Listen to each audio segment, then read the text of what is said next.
أعوذ بالله من الشيطان الرجيم بسم الله الرحمن الرحيم أعوذ بالله من الشيطان الرجيم نعم بسم الله الرحمن الرحيم أعوذ بالله من الشيطان الرجيم نعم بسم الله الرحمن الرحيم adúpẹ́ fún Ọlọ́run alhamdulillah àwa tọ ìkẹ́gẹ́ fún gbogbo àrúṣe Ọlọ́run tán ti sípò padà ọbẹ̀ látẹ̀rí ànábì wa Ádámà alayhi salatu wassalam tó fi dé ànábì wa Muhammad sallallahu alayhi wa sallam wal muslima wal muslimat wal mu'mina wal mu'minat àtọ̀nàgbà tí ó gbàgbà ló kú lọ nǹkan kó bá mójúkó láì fi wọn. àmín. gbogbo ẹni àtẹ́ǹbẹ̀ lórílẹ̀ ayé kó bá fi sọ̀rọ̀ sọ wọn. àmín. ó làbẹ́ kọ́ka náà kúnra ẹni rẹ̀. àmín. ó fi sọ̀rọ̀ sọ gbogbo aláàpọ̀. àmín. ó láì ní sí Ọlọ́run. àmín. afọ àwa Jamiu. anakumullah. ntí ọ̀rọ̀ wa tí ó dà é lérí yóò dà lérí ntí òkú tọ́mọ aráyé òpó ti kú. àfàwà Ibrahima anakumullah ntọ́ wa tí yóò dá lérí tí ń bẹ tó máa ráyè pé kò sí mọ́. A'udhu billahi minash shaitanir rajim. Naam. Bismillahir rahmanir rahim. ọ̀rọ̀ yóò dá lérí ntọ́ hàn tó máa ráyè òpó pamọ́ kí ni tí ò kú tí wọ́n lérò pé ó ti kú kí ni tí ń bẹ tí wọ́n lérò pé kò sí mọ́. kí ni tọ́mọ aráyè wá tí wọ́n lé òpó pamọ́ òun tá a fẹ́ sọ̀rọ̀ lé lérí ni. alladhina amanu. Naam. wa tatma'innu qulubuhum bi dhikrillah. Allahu akbar. nso. alladhina amanu. Naam. wa tatma'innu qulubuhum bi dhikrillah. kí ni tí òkú tọ́mọ aráyè wọ́n ti kú. kí ni tọ́mọ aráyé òpó pamọ́ kí ni tí ń bẹ tọ́mọ aráyé rò pé kò sí mọ́ òun ló kọ Ọlọ́run òun ni ìrántí Ọlọ́run òun ni máa ké pe Ọlọ́run òun ni ìwà Ọlọ́run lérí ń tá a fẹ́ òun ni ìwà Ọlọ́run lérí tí ń dùn wá òun ni ìwà Ọlọ́run lérí tí ń bà á nú jẹ́ òun ni ìwà Ọlọ́run lérí tá a fẹ́ jẹ́ kó máa gbèrò. alladhina amanu. Naam.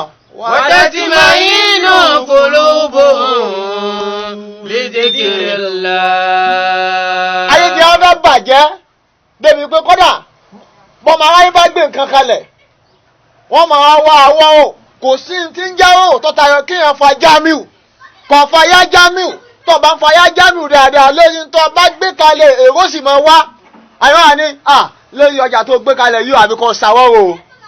lórí ọjà tó gbé kalẹ̀ yóò àbí kọ́ wá ìyọnu àwọn àgbà o ta ni ìyọnu ta ló ní ìyọnu tó tayọ Ọlọ́run ó kọ Ọlọ́run ọba yìí ní ti ń bẹ̀rẹ̀ tó máa èwo kò sí Ọlọ́run fi hàn sọ pé alladhina amanu wa tatma'innu qulubuhum bi dhikrillah. alladhina amanu.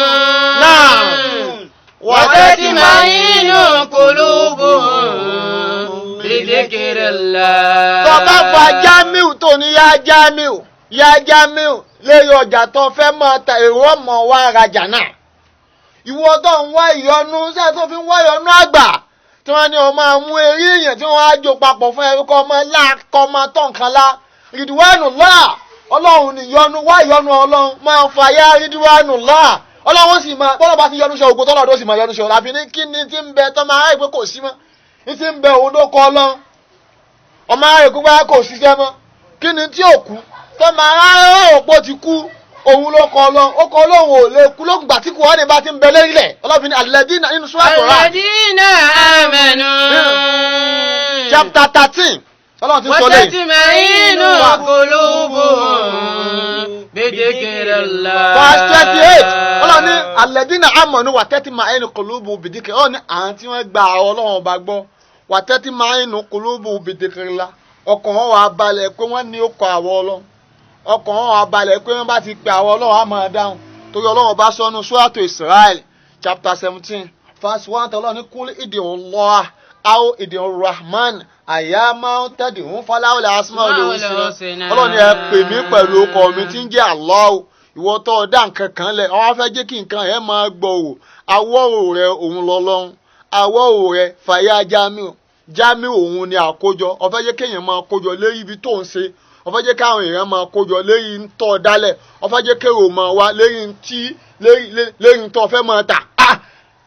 ọ̀dà bàbá ṣe ń dákọ̀ pé báyà àwọn kan nínú Islam a ní ìmáàmù mẹ́rin àkọ́kọ́ ìmáàmù ta ni a ní ìmáàmù Málìkì a tún ní ìmáàmù Hanbali a ní ìmáàmù Sáfìí a tún ní ìmáàmù Málìkì ìmáàmù Sáfìí ìmáàmù Hanbali àti Abu Hanifa aláwọn ìmáàmù mẹ́rin yìí báwọn bí ìmáàmù alákọ̀ọ́kọ́ bá dòńdò pé àwọn tó ti lọ ṣáájú wọn ò lè bá wọn bó kọ ìmáàmù Málìkì ṣe hàn yìí kò ní hàn gbàtí ìmáàmù Málìkì wá gbérí tán tí ìmáàmù Hanbali náà bá dòdò pé gbàtí ìmáàmù Málìkì ti hàn yìí báwa náà bá dòdò pé àní gbogbo tá a bá ṣe kò lè dàbí ẹ̀ àní ìmáàmù Hanbali ìmáàmù Sáfìí tó náà bá dòdò pé gbàtí ìmáàmù Málìkì ti dé yìí gbogbo ohun tí tó yẹ ká máa ṣe ló ti ṣe yìí ìmáàmù Sáfìí náà ní hàn Abu Hanifa àbí ìmáàmù Abu Hanifa náà ká nígbà tí àwọn tó lọ ṣáájú yìí náà iṣẹ́ tí wọ́n ṣe tó náà bá ti á pé ẹnu iṣẹ́ tí wọ́n ṣe yìí náà ti pin kò sí tóun fẹ́ ṣe mọ́ òun náà ní bá wọn. ká tó máa wò yẹn Tajul Adabi nìyẹn rahimahullahu ta'ala. bí Tajul Adabi bá dòdò pé àwọn táwọn bá nínú ìlú pé wọ́n ti ṣiṣẹ́ tán Tajul Adabi ò ní jẹ́ Tajul Adabi bí Tajul Adabi ṣe wá dé bí Sheikh Kamaldeen bá wọ̀ pé àfáà mi Tajul Adabi kò sí ń ta léṣe tá a fi lè tó wọn Sheikh Kamaldeen ò ní hàn bí Sheikh Kamaldeen ṣe wá hàn kí Sheikh Adamu adòdò pé nígbà tí Sheikh Kamaldeen ti hàn kò sí ń ta léṣe tá a fi lè tó wọn Sheikh Adamu náà ní hàn ká tó wá máa lọ síbẹ̀ yẹn ká tó wá lọ sọ́dọ̀ àwọn tọ̀ríkà Sheikh Abdul Qadir àwọn kan ní Sheikh Abdul Qadir pa onímọ̀ ni wọ́n bẹ́ẹ̀ ṣe ájó ní ìmọ̀ yìí tí Sheikh Abdul Qadir bá adòdò pé àwọn tóhùn báyìí wọ́n ti lò gbà wọ́n ti lo sàmánì kò sí tóhùn lẹ́sẹ̀ tóhùn fi lè bá wọn mọ́ Sheikh Abdul Qadir ò ní hàn Sheikh Tijani nìyẹn bí Sheikh Tijani bá adòdò pé ìgbà tí Sheikh Abdul Qadir ti dé tó ti hàn tó ti kó gbogbo òkìkí tóhùn náà bá dòdò pé kò sí tóhùn lẹ́sẹ̀ tóhùn fi lè bá Sheikh Abdul Qadir Sheikh Tijani ò ní hàn Sheikh Ibrahim nìyẹn bí Sheikh Ibrahim náà dé tóhùn náà dòdò pé àti Sheikh Tijani ti dé tí Sheikh Tijani tóhùn ti wá kó gbogbo nǹkan yìí tó ti kó tán tóhùn náà bá dòdò pé kò sí tóhùn lẹ́sẹ̀ tóhùn fi lè bá Sheikh Tijani Sheikh Ibrahim náà ní hàn bí Sheikh Ibrahim náà ṣe tó wá dé Sheikh Jamiu Bulala lọ́fà tó náà bá dòdò pé ìgbà tí Sheikh Ibrahim ti lo gbogbo àsìkò yìí kò sí tóhùn lẹ́sẹ̀ tóhùn fi lè hàn mọ́ òun náà Sheikh Jamiu Bulala náà ní hàn ní mà Sheikh Awalu nìyẹn bí Sheikh Awalu náà bá dòdò pé ìgbà tí Sheikh Jamiu Bulala ti dé tó ti kó gbogbo òfà tí wọ́n ti wọlé Ọlọ́run fóun náà kò sí tóhùn náà lẹ́sẹ̀ tóhùn náà lè fi hàn mọ́ Sheikh Awalu náà ní hàn bẹ́ẹ̀ sì ni owó àti àgbáyé nìyẹn tí wọ́n sáyé gbẹ́dẹ̀ bá wò pé bàbá alájí àgbà tá à ń pè ní Sheikh Kamaldeen rahimahullahu ta'ala. káwọn náà máa gbìyànjú ohun àti àgbáyé náà ní hàn láfi ní kí ni tí òkú tó máa rè pó ti kú kí ni tó máa rè pó ti pamọ́ kí ni tí ń bẹ tó máa rè pé kò sí mọ́ òun ló kọ́ ọ lọ àwọn tá à ń pè láwọn ẹni Ọlọ́run wọ́n fa ọkọ̀ Ọlọ́run fi ṣàánú wọn. alladhina amanu. naam. wa tatma'innu qulubuhum bi dhikrillah. gbogbo àwọn tá à ń dákọ̀ pè yìí Ìmáàmù Málìkì ni Ìmáàmù Hanbali ni Ìmáàmù Sáfìí ni Abu Hanifa ni gbogbo wọn yẹnyẹn ó kọ́ Ọlọ́run wọn wá wọn ò wá yọnú ọgbà ó kọ́ Ọlọ́run wọn wá wọn ò wá awọ́ ò ó kọ́ Ọlọ́run wọn wá wọn ò wá ẹ̀bẹ̀ àwọn àgbà ó kọ́ Ọlọ́run wọn wá wọn ò wá àṣejẹ ó kọ́ Ọlọ́run wọn wá wọn wá dúró ti Ọlọ́run àfàwọn ìdásọ̀láti nìyẹn ìdásọ̀láti nígbà tí ìdásọ̀láti ń wá Ọlọ́run wọn á wá Ọlọ́run dáyé kẹ́yìn ìdásọ̀láti sì kúrò nílùú ìdásọ̀láti tí wọ́n á wá Ọlọ́run wọnú igbó bí ìdásọ̀láti ọ̀bá kúrò nílùú kọ́ wá Ọlọ́run dénú igbó ẹ dákun sáàmù ìdásọ̀láti lónìí láfi ní kí ni tí òkú tó máa rẹ̀ pọ̀ ti kú ìjẹ́ ni Ọlọ́run máa rẹ̀ pọ̀ ti kú tí ò sì kú ìjẹ́ ni Ọlọ́run máa rẹ̀ pọ̀ ti tán tí ò sì tán ìjẹ́ ni Ọlọ́run máa rẹ̀ òpó pamọ́ tí ò sì pamọ́ Ọlọ́run fi ní alladhina amanu wa tatma'innu qulubuhum bi dhikrillah Ọlọ́run ní alladhina amanu àwọn tí wọ́n gba àwọn Ọlọ́run ọba gbọ́ wa tatma'innu qulubuhum bi dhikrillah Ọlọ́run ní wa tatma'innu qulubuhum bi dhikrillah Ọlọ́run ní ọkàn wọn máa balẹ̀ pẹ̀lú okọ̀ àwọn Ọlọ́run wọn ò ní wá ìyọnu síbi kan tó tayọ kẹ́mọ̀ fọ ìdúwánù láì wọn ò ní wá ọwọ́ síbi kan tó dára ká máa fa Jamiu, wọn ò ní wá àánú Ọlọ́run síbi kan tó dára ká máa fa yá Latifu, wọn ò ní wá àrànṣẹ́ síbi kan tó dára ká máa fa yá Rẹ̀fẹ́kù, wọn ò ní wá ìṣẹ́gun síbi kan tó dára ká máa fa yá Fàtáù. Gẹ́gẹ́ bí a ṣe sọ pé Ọlọ́run ní ìdìhú ní Ọlọ́run ní ìdìhú ní àṣìṣe ìfúnlọ́kùnrin sọ́ọ̀tù gábẹ́ Ọlọ́run ní àpèmí dáhùn.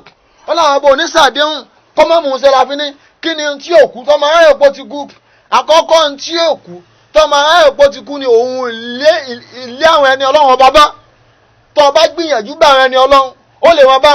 Ànábì Muhammad nìyẹn. Sallallahu alayhi wa sallam. Bá Ànábì Muhammad bá rí kó bá wò pé Ànábì wa Ibrahim alayhi salatu wa salam. wípé ó ti tọrọ oye tán.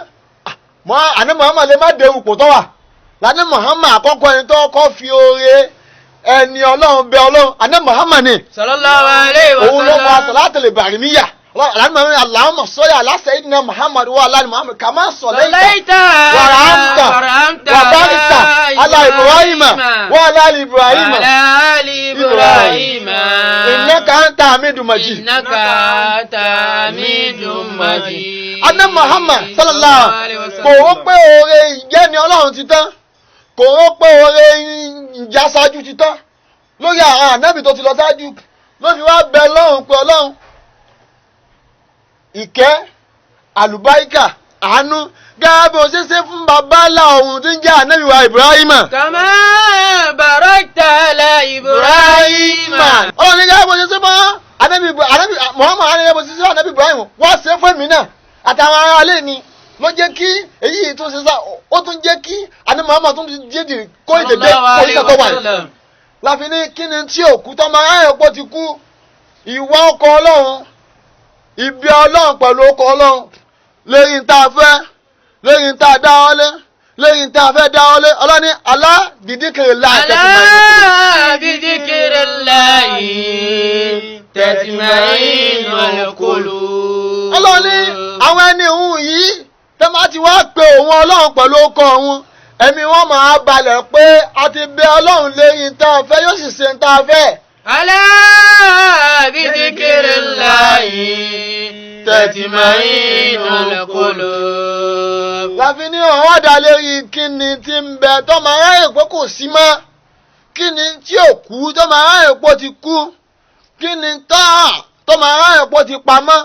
Àwọn ọmọ ànábì aráàmọ́ ti rò pé àlè ẹni Ọlọ́run ọba mọ́ tí ó wàá tẹ́wọ́ báyìí tí ó wàá bẹ Ọlọ́run pé Ọlọ́run òjò ọ̀rọ̀ nílùú bá a jẹ́ kójú ọ̀rọ̀ wọ́n ti rò pé kò sí mọ́ wà, wọ́n ti rò pé àlè rí mọ́ kárẹ́ni tí ó tẹ́wọ́ báyìí tí ó wàá bẹ Ọlọ́run pé Ọlọ́run òjò tí ń rọ̀ yìí ń ba nǹkan jẹ́ Ọlọ́run bá a mú dún, wọ́n ti rò pé kò sí mọ́ tó sì wà wọ́n wà wá láàrin rẹ̀ láfi rò pé kò sí mọ́ bàbá rìnrìn rẹ̀ á rí pọ́ wà tó pé nígbà tá a dákọ̀ àfáà ìdásàláàtì kọ́nà kọ́ bá a ṣàlékún àforíjì fún bí ìdásàláàtì bá wò pé pé ṣé Abdulkadir ti kó orin lọ. ìdásàláàtì ò ní máa wá Ọlọ́run dáyé pé kọ́ máa sọ fọ́lọ́run pé mo fẹ́ nǹkan báyìí tọ́lọ́run ó sì máa ṣe. bí ṣé Ibrahim bá ti wá wò pé ṣé ó ti dáhùn ti kó orin lọ ṣé Ibrahim ò ní wá Ọlọ́run dáyé pé kọ́ máa bẹ Ọlọ́run pé ṣe nǹkan báyìí tọ́lọ́run ó sì máa ṣe.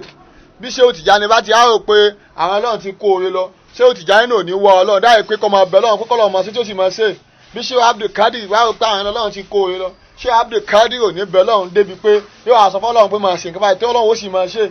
láfi wá dákọ̀ mọ́mù Málìkì láfi dákọ̀ mọ́mù Àǹbàlì láfi dákọ̀ mọ́mù Ṣáfì láfi dákọ̀ Abu Hanifa tí ó gba ẹni yẹn bá ṣe rò pé àwọn tó ti wá ṣáájú ti kó lọ ni òun ò ní máa bẹ Ọlọ́run pé Ọlọ́run dákun ṣe nǹkan báyìí tí Ọlọ́run ó sì máa ṣe.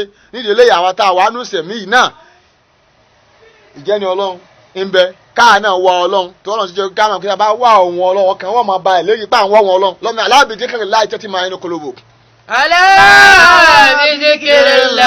bidhikrillahi tatma'innul qulub. Ọ̀nà alábìdíkẹ̀rẹ̀ tẹ́tí máa inú kolobo.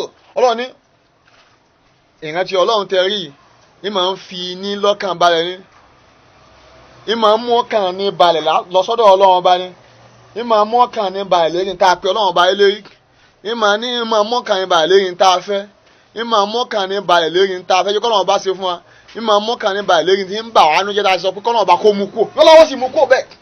nídìí eléyìí tá a bá rò pé ká bẹ̀ lọ́run k'Ọlọ́run ọba ṣe ń tá a fẹ́ pé kò sí mọ́ wà àwa láàrin rìn ẹ̀ tá a bá rò pé ká bẹ̀ lọ́run bí kọ́lọ́run ọba kọ́ mọ jẹ́ wa ní kíákíá tàbá àwé kò sí mọ́ wà àwọn aláṣiṣẹ́ rẹ̀ tàbá ṣiṣẹ́ rẹ̀ á bá àwọn ẹni aṣáájú tàbá ṣiṣẹ́ rẹ̀ àyà náà wà ń pò ṣiṣẹ́ náà tàbá ṣiṣẹ́ rẹ̀ á débi tá à ń lọ tàbá ṣiṣẹ́ rẹ̀ kò ní ká tó máa ṣàwọ́rò ṣáájú kérò tó mọ wá rajà tá à ń bá ń tà tàbá ṣiṣẹ́ rẹ̀ kò ní ká tó mọ wá yọnú àgbà ṣáájú kọ́lọ́run ọba tó yọ́nú ṣe pẹ̀lú rídíwánù láàyè tàbá wọ́ ọlọ́run ọba pẹ̀lú yọ́nú ẹ̀ á rí àfisọ̀pọ̀ ọ̀wá yóò dá lérí kí ni tí òkú tọmọ aráyè òpó ti kú kí ni tí ń bẹ tọmọ aráyè pé kò sí mọ́ kí ni tọ́hàn tọmọ aráyè òpó pamọ́ ẹnu tá a wí yìí náà kọ́lọ́run ọba kọjọ́ sáà láǹfààní. Àmín. pẹ̀tẹ̀pẹ̀tẹ̀ tá a bá nà ní pọ̀pá. Ní pọ̀pá. ẹni bá tá a bá kọ́ lọ tún bẹ̀ ṣe. Ẹni bá tàbá kó lọ tún bẹ̀ ṣe. Subhana rabbika wastamma yasifun. Wassalamu al mursalin walhamdulillahi rabbil alamin.